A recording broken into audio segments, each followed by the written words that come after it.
бауырында оқ жетпестің бір шоқ қайың, жүреді сонда серек келіп дайым. Ілулі сол қайыңда тұрған қубас, қобыздай ызылдар жел соққан сайын. Қайыңның қасына кеп жүрген сері, байлаулы құлагердің тұрған жері, сол жерде тәуіп қылып оқта текте, кетпейді осы арадан сонан бері.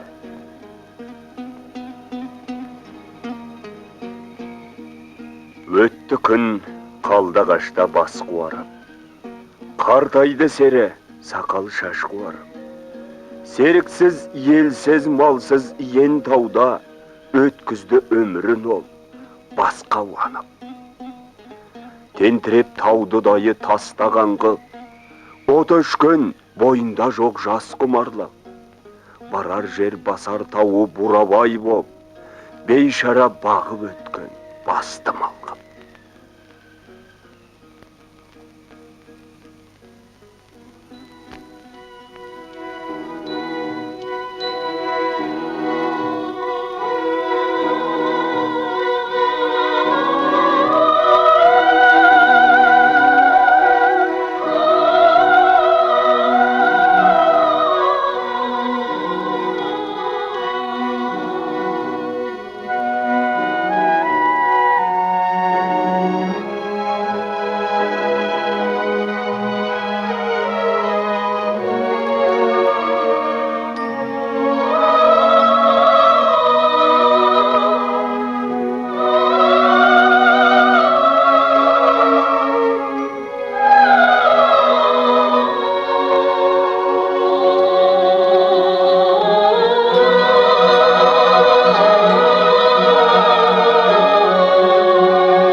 Осындай болып жатты ұлы жиын, жиынның мыңнан бірін айту қиын. Еті тау қымызы көл деуге болар, айтқанда тартын қырап астың сыйын.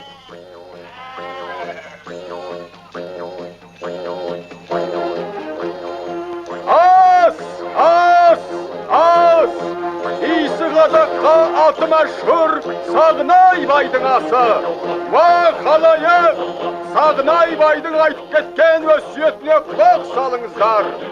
Балаларым мен ағайын жұрағатым, көз жұмып о дүниеге авар болсам, асыма ат тұяғы жетер жердегі Құдай деп құлшылық еткен күллі мұсылман баласын шақырыңдар. Жылыма берілетін асқа маңдайма басқан сәйгүлігім ақ бақайды шалыңдар. Ер тұрманымда арқаға ат әйгілі бай батырашқа беріңдер. Аста басынан аяғына дейін сол басқарсын. Пай. Көзің қиып қалай пышаққа жығарсың? Мен мұндай сәйгілік үшін бір айғырдың үйірін берер едім. Немене аузының суы құрып тұр? Сағынайдың қулығына басайын деп педің? Құдайдың өзіге үшін ол марқұм біреудің асы болса, қараға шалынатын жақсылы жем қырып қап, орнына кәрі құртаңды соя беретін. Асыңды жөн-жосық білмейтін көрсоқыр басқарса кім басынбай? Ал мені алдап көрсінші. Бойеке, сізді Сағынайдың бәйбішесі шақырады.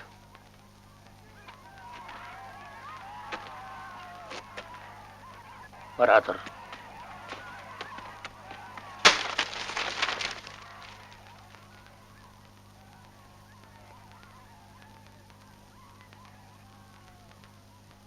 Сағынай марқұм көз жұмар алдында саған өсиет қалдырып еді.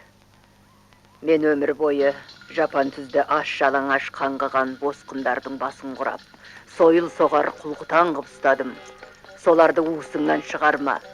Қатал болмай қадірің артпайды. Құлдық десе қолпашта, бас көтерсе басын шапты. Іштерінде Атой деген бір бүлікші бар. Соған құрығым жетпей арманда кетіп барам.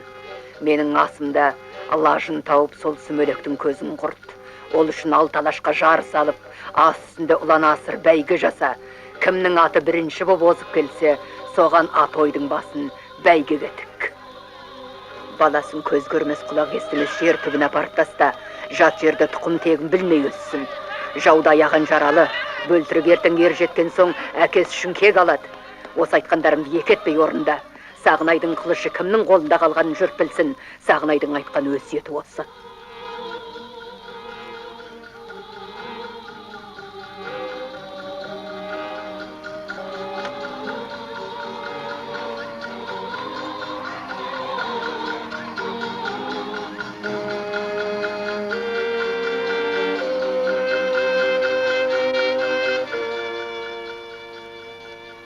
Мыналарды неге бөліп тастағансыңдар? Өткен жылғы жұтта байдың малын талан-таражға салып, кедей-кепшікке таратып жіберіпті.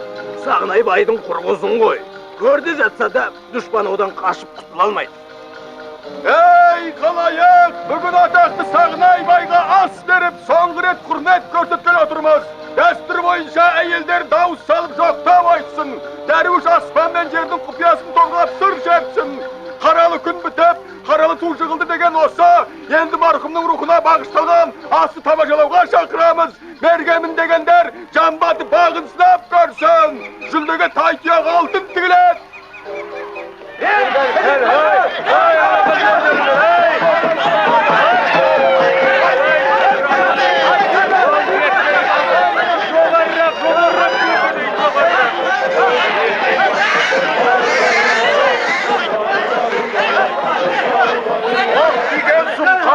Зираттың жанына барып құлады. Ол тегін емес. Бағдаттан келген дәруіш не дейді екен, соны тыңдайық. Ей, даңғырлақты тоқтатып, дәруіштің сөзіне құлақ тұрыңдар. Сарайдың сарнауы ақын тыңдап қайтесіңдер. Байдың тәтісіне тойған тоты не деп сайраушы еді. Шындықта ашынып аш жүргендер де сұрау керек. Жиылған көп күшіген әрбір тұстан, қалмастан қарға құзғын түгел ұшқан. Тояттап қазы қарта түйек екірек, қып-қызыл билер жатыр, қамыс құсқан.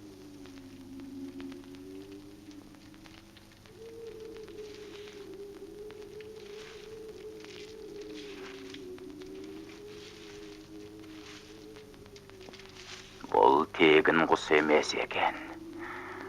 Қасиетті қыран құстың екі түрі болады. Бірі бақыт, бірі қасірет әкеледі. Өлген құс сол екеуінің бірі.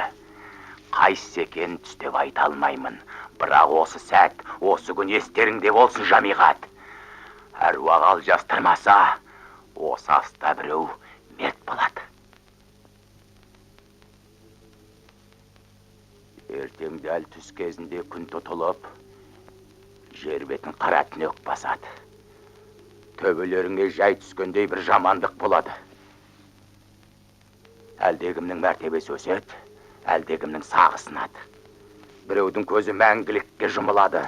Нақақ төгілген қан Сағынайдың астында қара дақ боп қалады. Оның атақ даңқын жұрт мүлде ұмытып, басқа біреуді жырғып айтатын болады. Осы айтқандарым дәл келсе өздерің атып түсірген құстың бақыт құсы ма, әлде қасіреттің қара құсы ма, сонда білесіңдер. Айтарым осы. Енді мен кетейін. Пайғамбарға да қылыш көтерген бұл парықсыз тобыр қаңғыған дәруішті аяушым еді. Тез кетейін. О жаратқан, қаңғыған қайыршыға басындырып қойғаның ба, бүкіл әулетімізді қорлады ғой. Мына иттің аузын бақадай ашыруға арамызда бір еркек кіндіктің табылмағаны ма? Әлде өлмей жатып Сағынайдың атын ұмытайын дедіңдер ме? Батыраш, Сағынайдың қылышын сен ұстадың емес пе? Не күндемейсің?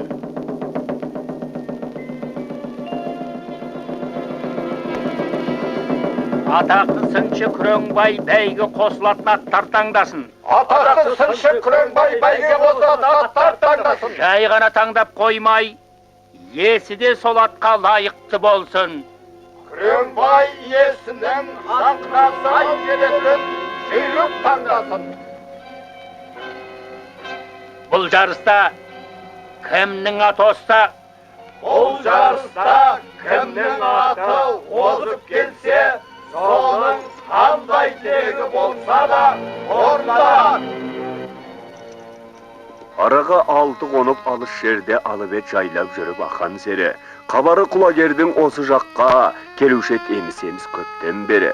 Дегендей шешен дауға батыр жауға, жүйрікті бәйгеге деп бағалауда, дүлділі Көкшетаудың келді десті топ жарған талай елге салған сауға.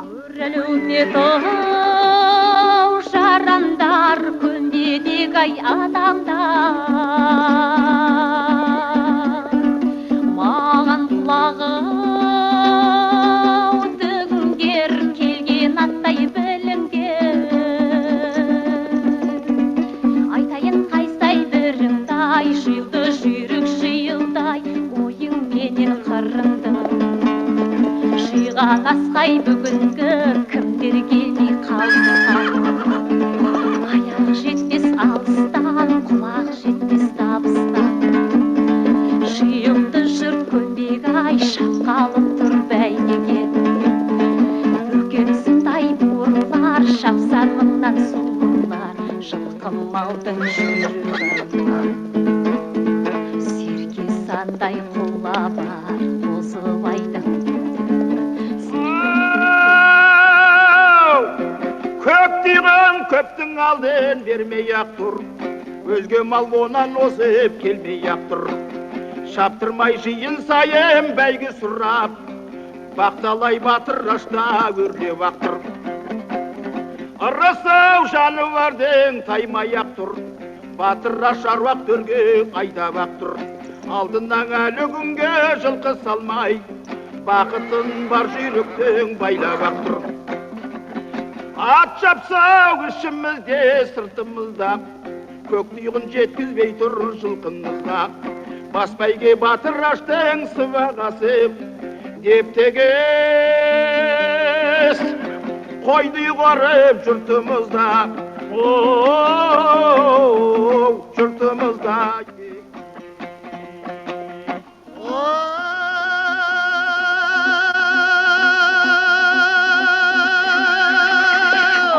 Келіскен кескін мына омыраудың, өз айтар қаратам деп қазақ қалман. Сомаяқ біртік бақай бола тұйық, тасындай шұбарала Көкшетаудың.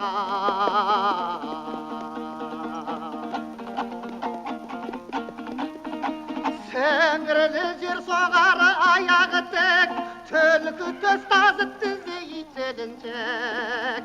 Шашақты шақпақ етті ала сұршық, құндыздық қалай біткен құйрық қадыра. Нағыз Тұржебенің өзі екен. Алдынан ұмтылғанда, аң құтылмас артынан жөнелгенде, жетпес жылқы. Жануар жүйрік екен жылқы малдың. Сыншымыз өзі жалбыр шашты болған соң, жалбыр жалды атқа көзі түсті. Күреңбайды ал жасайын деп. Құлагерді жабулап, ертеп алыңдар.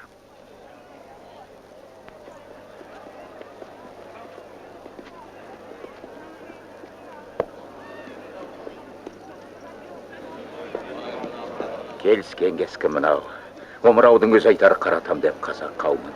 Сомаяқ бытықпақай болат тұяқ, тасындай шұбарала Көкшетаудың. Тәует бас қамыс құлақ қураған жақ, құлан жал бұлан мойын қой жұткын жақ. Қоян жон жазықша я жаурынды, құс топшы қосшындағы қалқын қырақ. Сүйегі жануардың жылқыдан жат. Бұл емес теке жаумет, не қазанат. Күй-күйіп көзге қораш көрінсе де, шапқында шалдырмастай бітер қанат. Сенен сескеніп тұр. Құрбанға шалар малға бата қылған молдадайсың құлдайсың. Қалай деп бола ма? Жат көздің соғы түйіп жүрер. Бұлайра қалып кете. Көп тамсанып кеттің, жерге түкір.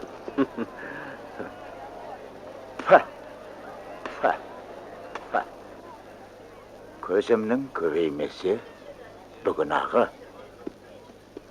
Есімнен жаңылтпаса шайтан тағы.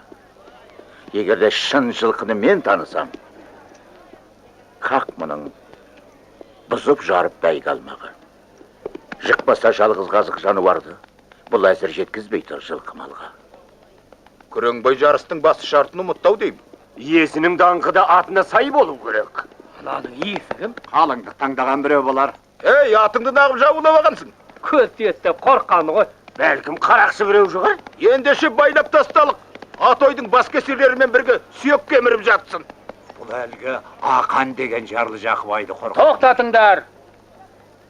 Мақтауға татымас адамды ғайбаттап сөз шығындамас болар. Менің атым Ақан. Бурабайдан келген әншімін. Баймын деп мақтан алмайым.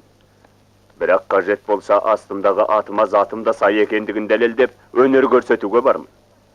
Іштеріңіздегі кез келген ақыммен айтысуға әзірмін.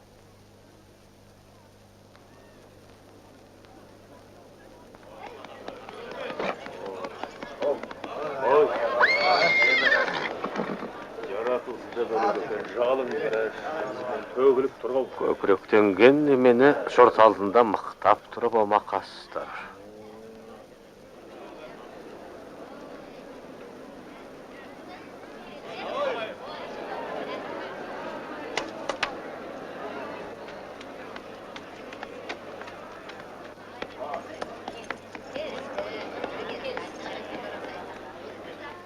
Қыран бүркіт күйкентаймен айқасып кайды. Көр сайтан.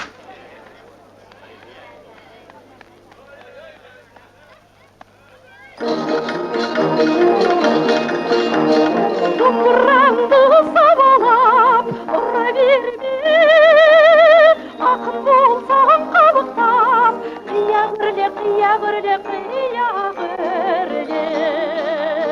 Сіз бәйге деп сен өзің қалай шапсаң, солай шаппақ жарыста, құлагерде, құлагерде, құлагерде. Төзе білсең сіздің азабына, жалын болып тиейін қазаныңа, қазаныңа, қазаныңа. Күмілжімей жауап бер, алғанекей, қалмай зары мен жұрттың мазағына, мазағына, мазағына.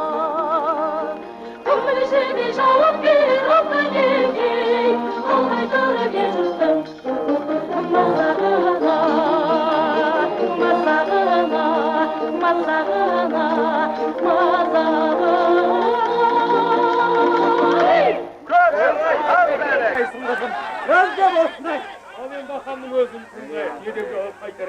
Баланы мен жатқан үйге апарыңыз. Әне түсі ғой балақай, атын кім? Ол сөйлей алмайды. Туғаннан мылқау. Немене?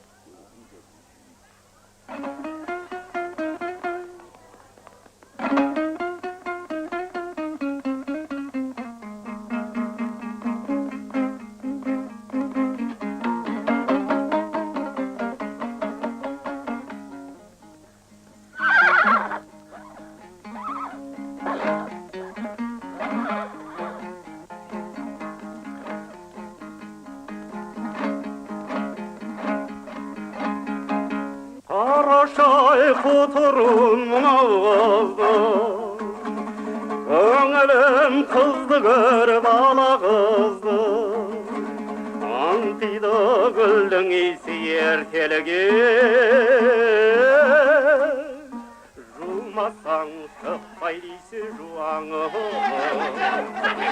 Тайсалау сендейлерден таймасаға, гүл құмар жырым менің майдасама, ішінде сасық жуа өскен мұңды, келіп жүр жұпар иісі қайдан саға.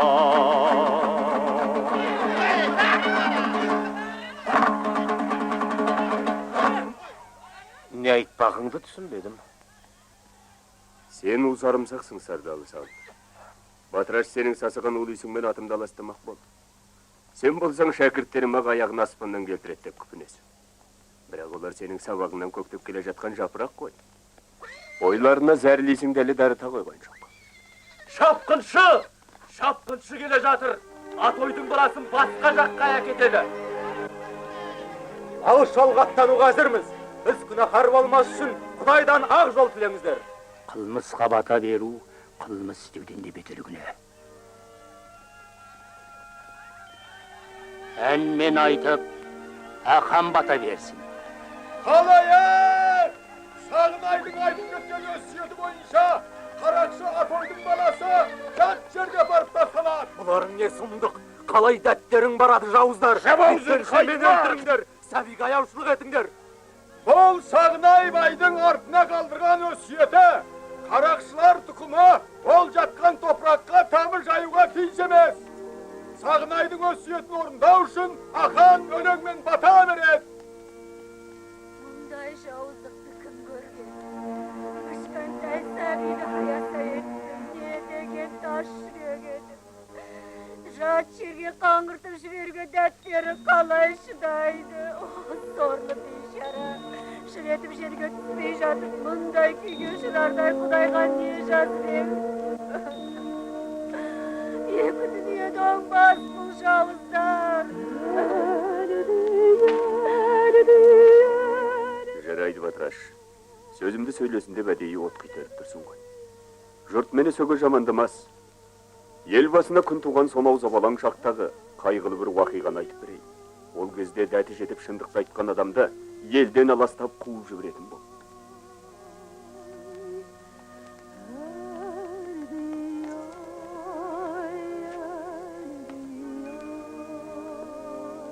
Мына жетігенді шертейін. Айналдырып шектерін төмен қарады.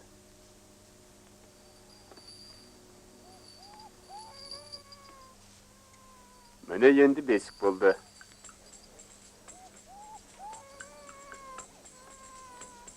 Жата қой сәбиім. Кең дүниеден тапқан орның осы. Жылама, жылама.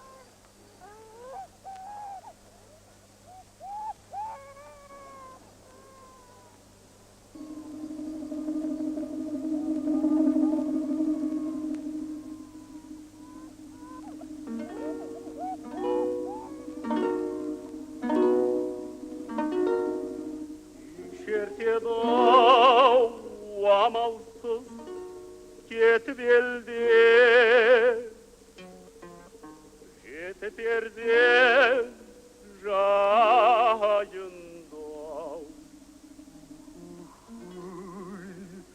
Jetim ben, jet olanın öler gay, önüne say, yetişek tağ.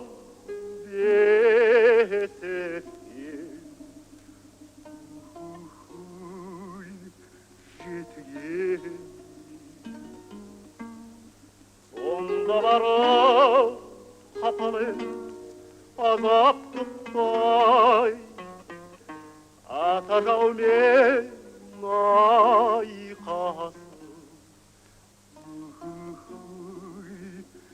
kazakma azatlıktan, kulduktan ul men kızınay. Tilmen jarın bol.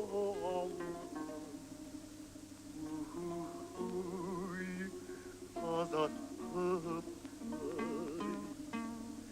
uvanışım seytip jor, ten bölüp bay. Bozkındıktan kevdege jel konup tay Yetigensiz yerkindek bay Yerkindiksiz yel taşan Yel konup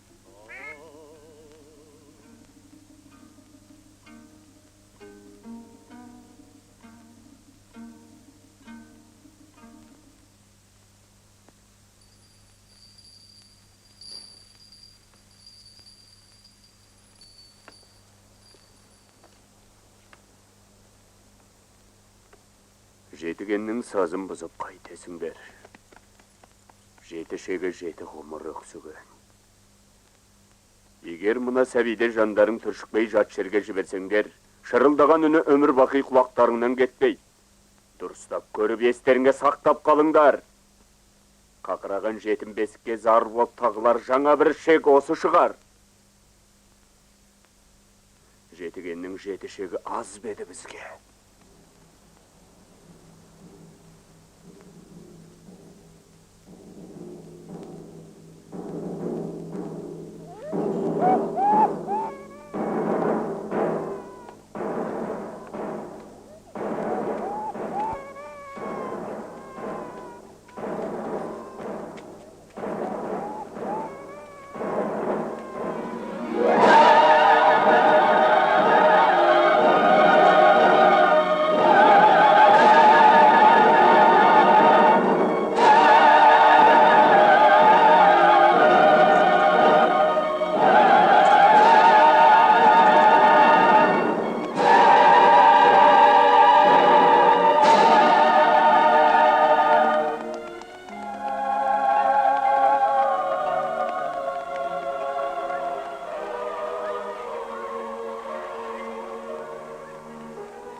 Ахан, халық бала сияқты.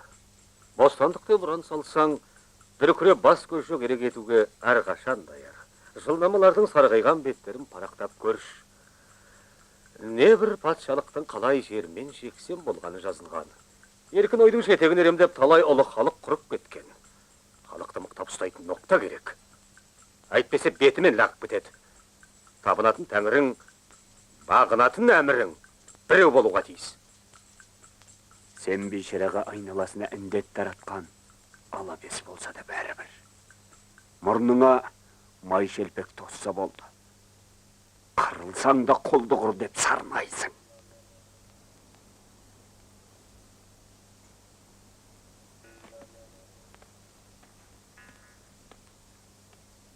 Ей, тоқта! Баса көктеп қайда барасың? Кетті мына төбетіңе батыраш. Жоғал. Мұның дұрыс батыраш, үйрет аса арғымағын даланың. Есек болып жүрсе өзінің обалы. Кел ақан, кел ғане, жоғал есектер.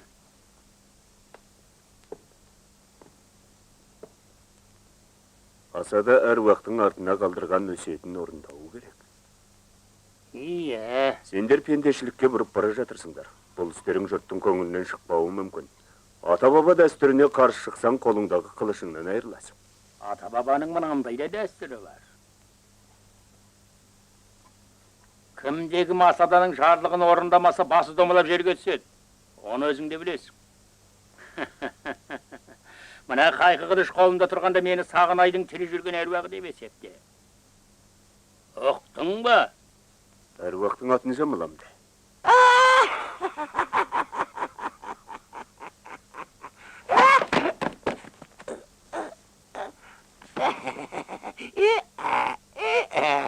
Екі басым болғаны мұндай жақсы болар ма? Әйтпегенде өз басынан айырылат дедім.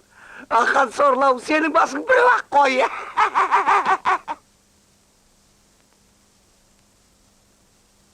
Бүркіттің өзінен көлеңкесі қорқынышты. Одан аузы алты қарыс көкжалда қорқады.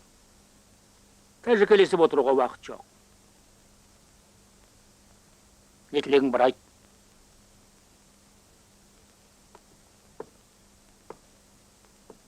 Құлагерді бәйге қосуға рұқсат ет.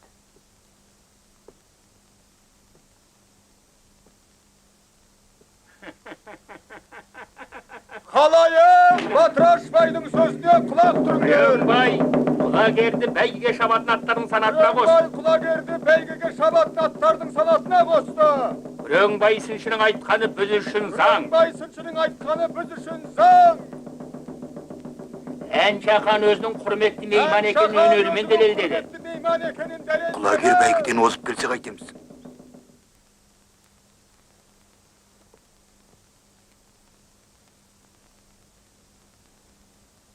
Егер құлагер бәйгеден озып келсе, қандай тілегің бар? Айта ғой ақан. Құлагердің тілеуін тілеңдер қалайық. Бұғаудағы бейбақтар, жапа шегіп қорлықтан көз ашпаған бауырлар. Үстіндегі ер тоқымы менікі болса да, құлагер мұна олан асыр олайқаста сендердікі. Егер бәйгеден бірінші келсе, бәрің түгел бостанды қыласыңдар.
Құдай бізді сыншыға қарын қыпты. Шашы жалбырап, қатынбай еркек башыратып қомайды. Қалғысыз қып таста ана қаңғы бастың Жаңағы атын. сенің атыңды бақтымын, енді мына қаңғы бастың атын жерге көсетіп. Әлі, бәрін кетіңдер. Қолыңдағы қымызды Күреңбай қайда бері кел. Бара тұр.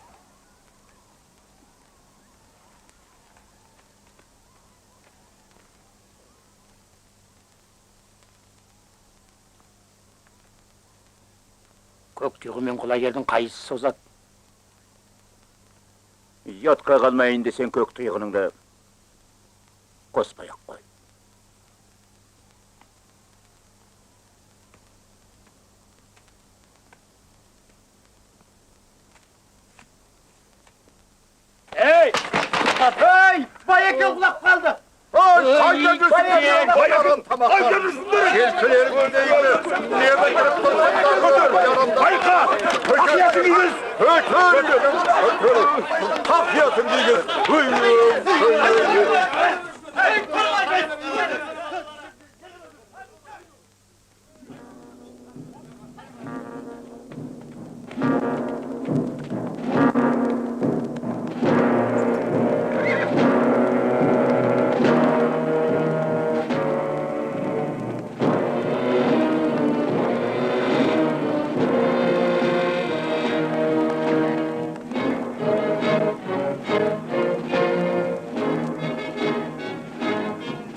Анау жалғанысты көрдің бе?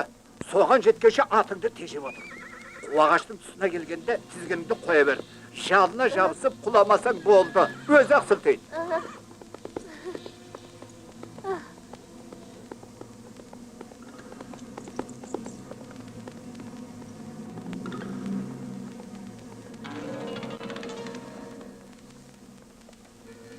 Құлагер бірінші болып кетсе, лесіп қамыстың ішіне кірме. Айналып өт, ұқтың ба? Ұқтым. Ал жолыңнан қалма.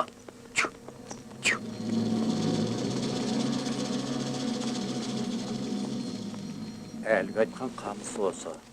Ішінде ит құс көп жүреді.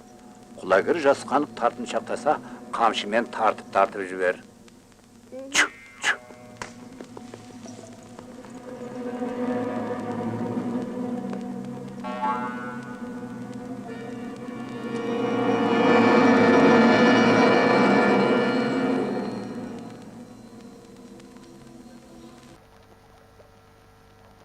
Аттың бағын ашатын бабы. Құлагерді бәйгеге жақсы жаратыпсың. Рахмет. Жаңа құлап жатқан кездегі батыраштың түрін көрсең ғой. Кісі шошырдай сұп-сырбап кетіпті. Өз дегенін істеу үшін ондай жауыз ештеңеден тайынбайды. Тілімді алсаң құлагерді жолдан қайтарып ал. Озып келген күннің өзінде де өкініп опық жейсің. Мен айтып міндетімнен құтылдым, ендігісін өзің біл. Кімге үміт артып қай құдіретіңе сенесің? Әділеттілікке сенем. Құдірет деген сол емес пе? Қара тажал атанған жастайынан, қарсымтылар жан барма қашпай бұдан. Жайпайды жапырақтай оң мен солын, екі атан жаза алмайды екі қолын. Рахмет. Ас болсын. Қиянатты дәлі жеткен істейді. Кіші зордың әрқашанда іс әділ. Құдірет тұтып қызғыштай қорған халқың асыққа қой асыл парасаттанады. Егінің астынан әрге сәулесі жетпес топмас, бейшара тобыр ғана. Оған өзіңнің де көзің жетер. О, игі жақсылар! Асқа деп құрбандыққа шалынатын малға баталарыңызды беріңіздер! Тәтті жал, қазы қарта мая-мая. Дамылсыз дастарқанды жүрген жая. Жігіттер тынымы жоқ табақтасып, болғансып терлеп тепшіп, бая жая.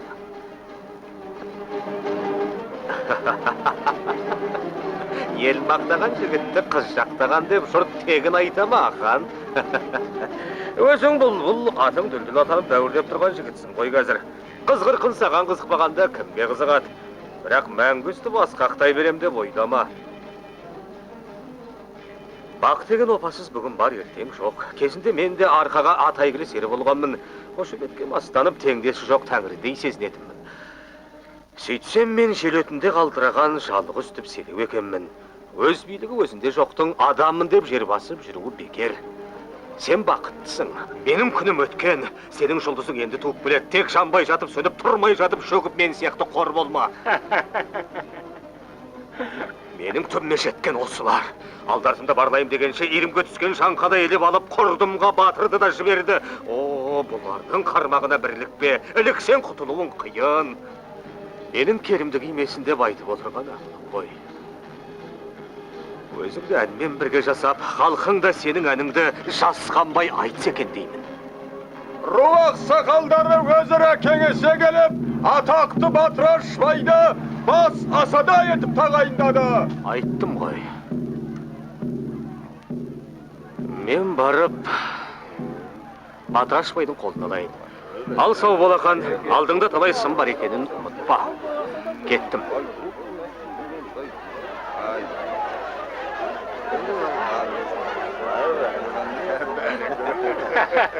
Құтты болсын Байеке. Бұдан бұлай Батырашбайдың жарлығы біз үшін заң.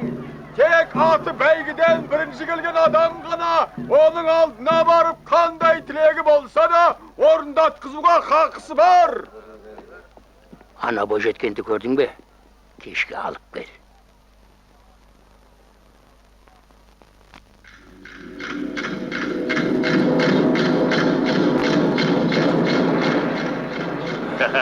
Кәні құшақта көрейін қатыңның майы қанша батқан екен. Құзғара тұра келді аласырып, сарыны қорашсынып баласынып, тап берді қарағабан сармысыққа байғұсқа болды тымақ, жанашырлақ. Ышқынтып сыбызғыны дабылдырып, екеуін қоя берді шабындырып, алысты арс-ұрс етіп ек арыстан, таласты бірін-бірі алып жұлып.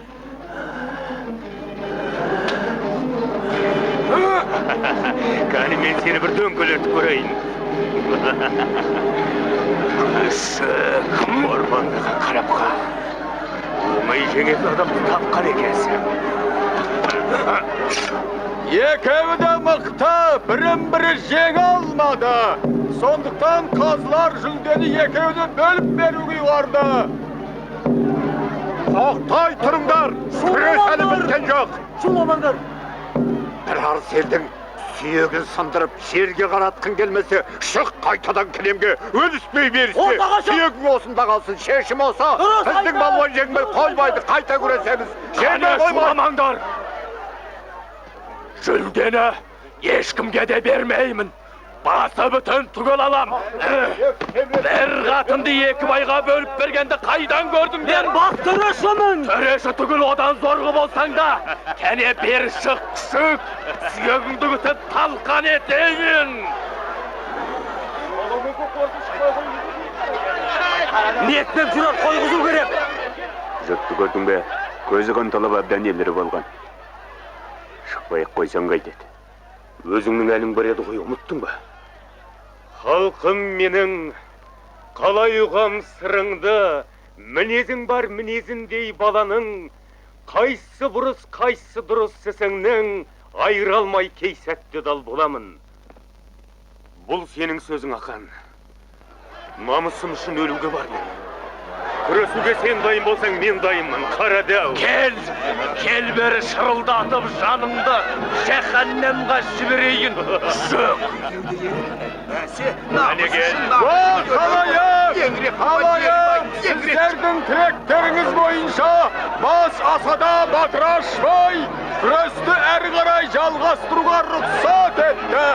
Қашан екі палуанның біреуі жеңбейінше айқасты тоқтатуға ешкімнің хақысы жоқ. Кәні қары өзім тағын Немере есін оқ қолдыма мен мұндамын. Иманым сен қарап қаласаң шайды қасар ұрамын. Иманым дүйір.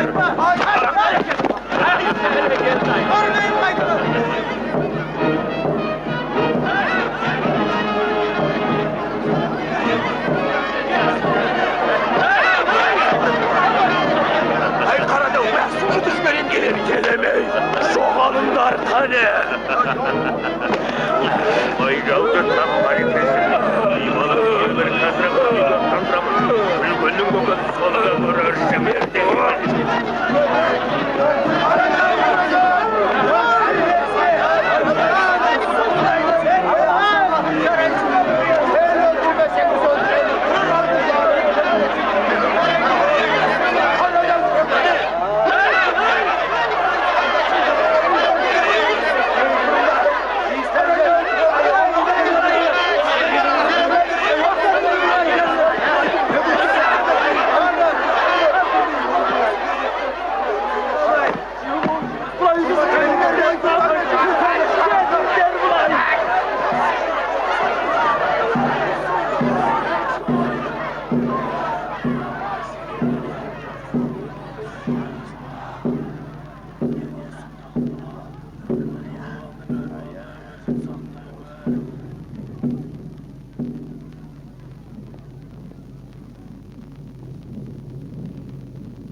Sen kimsin?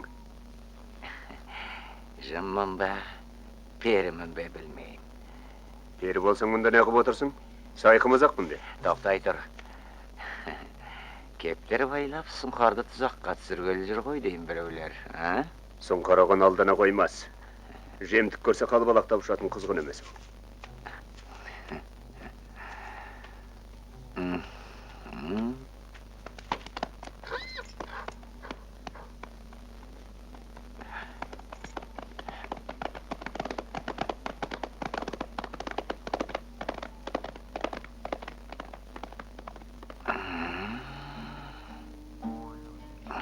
Түсінікті.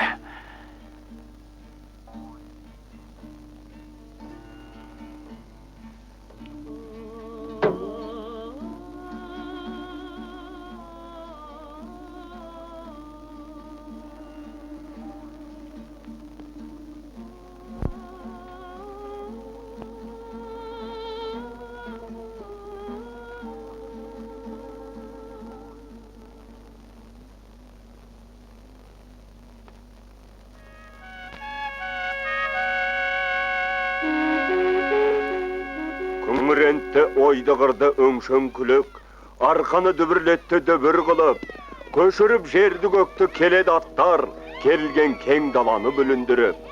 Шаңы бол, екпіні жел аттар қаңбақ, балалар ұран салып безді зарлап, шапқанат салған ұран күңіренді арқа, удашу ұлан азар болды жаншақ.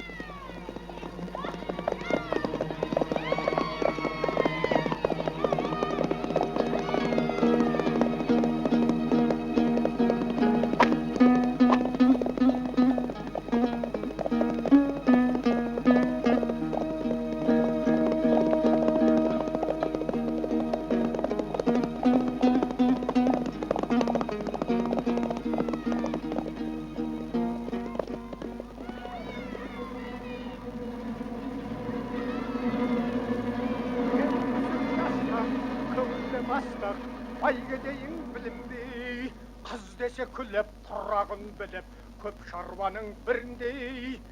Көп жылқының ішінде-ау алағынан, жел қағады сұлудың балағынан, суға түскен шортандай шопылдатып, қалқаның сүйер медім, тамағына ой.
Байгедейін білімдей, қыз десе күліп, құрағын біліп, көп шаруаның біріндей. Көп жылқының ішінде-ау жел қағады сұлудың балағынан, суға түскен шортандай шопылдатып, қалқаның сүйер медім, тамағынан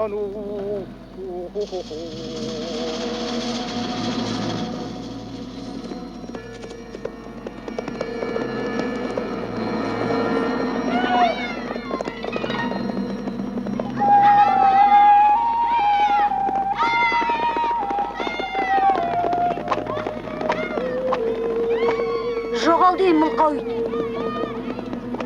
Қал деймін. Жоғал деймін мұлқауит. Қамшылап екі жаққа алма кезек, баласы көк түйгіннің қақты безек, көк атты осырада артқа тастап жөнелер құлагерге осы кезет.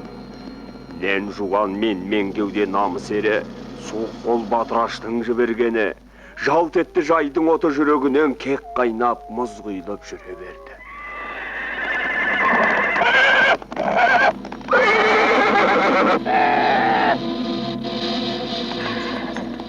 Әулиенің айтқаны келді, күн тұтылды.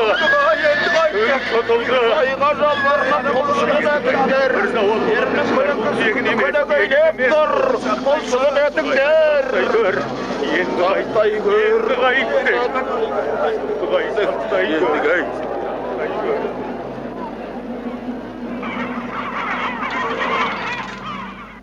Құлагер бірінші келе жатыр. Көмбеге жеткізбей көзін құрдыңдар. Жігіттер, жартастың басына от жағыңдар.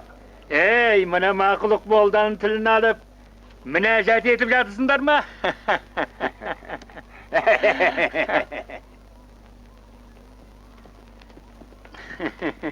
Бұл басына сәл дораған есек емес пе? Бұдан көре әлі қаңғыбас Дәруштің өзі де ақылдырақ екен. Күн тұтылады деп кеш айтқан болатын. Мына сорлы көз аларып, қазірдің өзінде сенбей тұр. Біздің бабаларымыз Қамшакел. Бұдан 1000 жыл бұрын күннің тұтылатынын алдын ала болжай білетін. Жұрттың бәрі сен сияқты көгесек қой деп едің, кәне, тұр! Мінәжат етіп жатқан адамға қол көтерген кісінің бұл дүниеде де, о дүниеде де күнәсі кешірілмейді. Кімді жақтап тұрсың? Ешкімді жақтап тұрған жоқ. Есекті кімде болса сабай алады. Сенің мақтылығың сонда ғана ма? Сенің билігің Батырашбай айдағанға көніп айтқаныңды екетпейтін есектерге ғана жүреді. Ол хайуан сылап сипағанды білмейді, сондықтан оны ұрып соғады. Сен де өз есегіңді басқа көзге төмпештейсің, айналып келгенде бәріңнің айтатының бір аған. Иә, әлімсақтан солай. Біріңнен асып тұрғаның шамалы мардымсып мақтанбай-ақ қойыңдар. Тек мына сен, Батыраш, есекті алдыңа сап қолағанға мәссің. Өйткені сен не десің де олардың айтатын жауабы біреу-ақ. Ақымақ бәтшағар, одан да қожайыныңа жалынып жалбарынбайсың ба, шашпауын көтеріп. Егер құлагер бірінші келсе, Алла тағала қақарланып, жер бетін қыратыны қылат десең, Батыраш бүйтіп сені сабарым еді. Қандай қателік жасасаң да кешіреді, өйткені сен бәрінен жақсығы шығарасың. Ал мына тұрған адамды көрдің бе? Оны есекше қышқыртуға ешкімнің құдіреті жетпейді, бас имейтін асқақтығы үшін оны шонжарлар иттің етінен жек көреді. Мен тыңдағысы келмейді. Ақын тәкаппар деген осы, өзінше халықты әніммен табындырам деп ойлайды. Мүлде олай емес. Маған мынаны айтшы. Әніңмен жұртты қорқытып, бағындыра аласың ба? Бас шұлғытып есекше қышқырта аласың ба? Жоқ. Демек әнің Батыраштың қамшысындай құдіретті болмағаны ғой.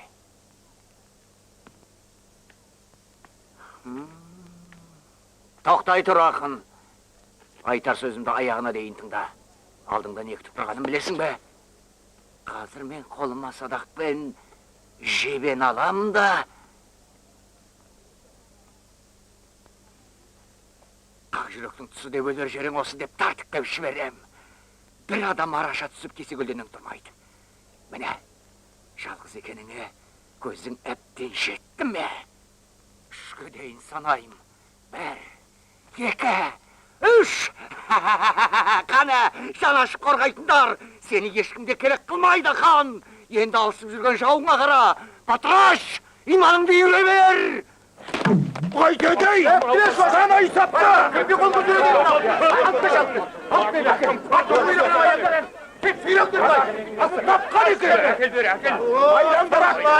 Мүскетті махан! Енді оның қолын ешкім қалалмайды. Бақта кездескен бой жеткен есіңде ме? Оны ұрлатқан осы Батыраш. Бұған заман жоқ. Тірі тұрғанда атым озат деп ойлама. Құлагерге абай бол. Ақан, отпен ойнап жүрсің бауырым. Баламас деген жақсылығың үшін рахмет. Өзіңе де атыңа да сақ бол. Жалғыз алысып жең алмайсың бұларды. Табанға сап қор қылады.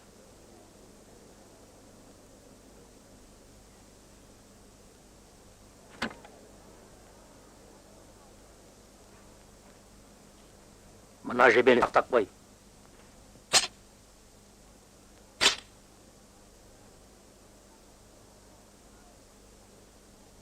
Еркіндіктің есігін қылышпен аш.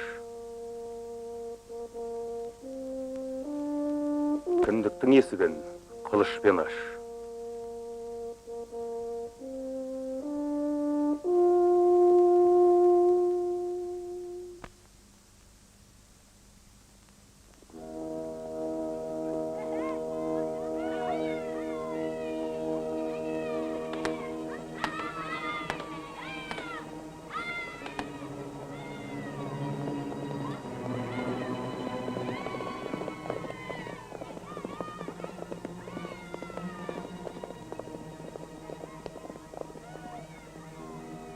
Ақ мылтық ұшқыр бозат бар астында, жау тұрды жасырынып жар астында. Жол үсті тасқа біткен қарағанның әлгі тұр атты күтіп дәл астында. Мінгені боз, кигені қар үстінде, құлагер тізгіндеген бал үстінде. Мылтықтың аузына ұшқан құстай ағызып жетті жаудың дәл үстіне.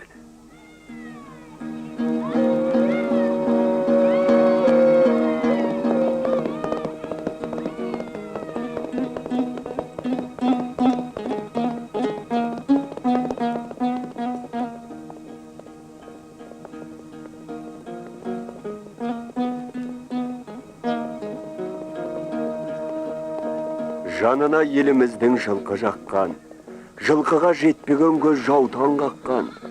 Мінсең ат, ішсең қымыз, жесең қазы, қашаннан қазақ қалқа жылқы баққан.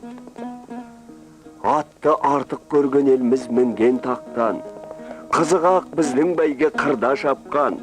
Шыдар ма қазақ жаны ұшып кетпей, аттарға шаң шығарып келе жатқан.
Көрінді, келе жатыр. Ай, соғып келетін келеді.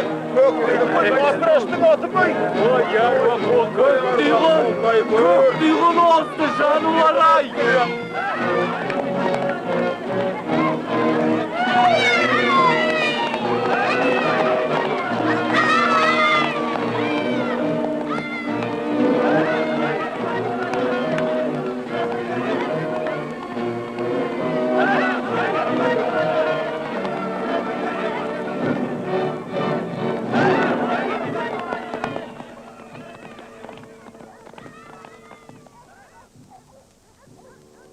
Құлагер, қолда жүрген құлыным-ай, ішінде омыртқамның жұлыным-ай.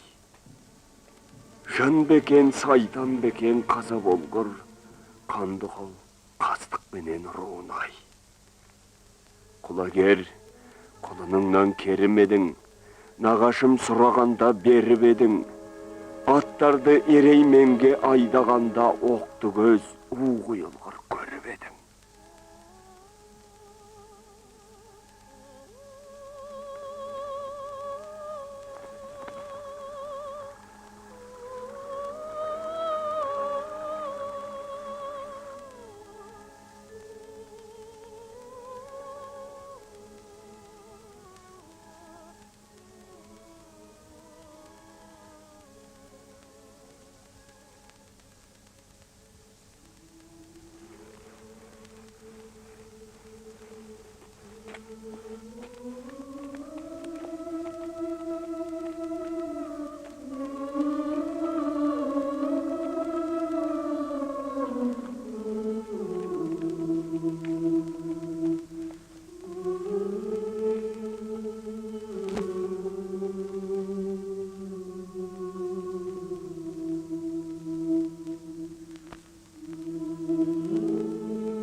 Ada ağaçты gördün be? Sol ağaçtın tübündedim de.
шыдаймын.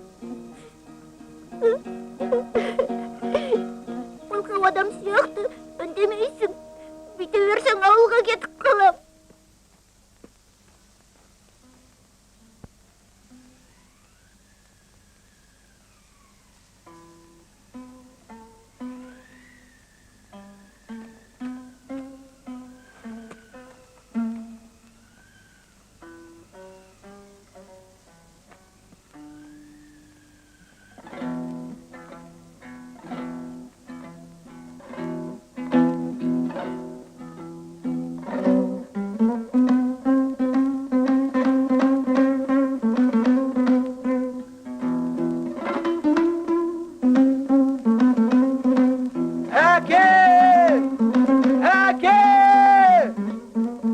Құлагерді тауып әкелдім. Батамды бер. Айналайын, айналайын, шырғымен өзіңді айналайын. Сенің болса бойымда мен алайын. Айналайын, айналайын.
Әке, біз алыс сапарға аттандық. Ақ батаңызға рахмет.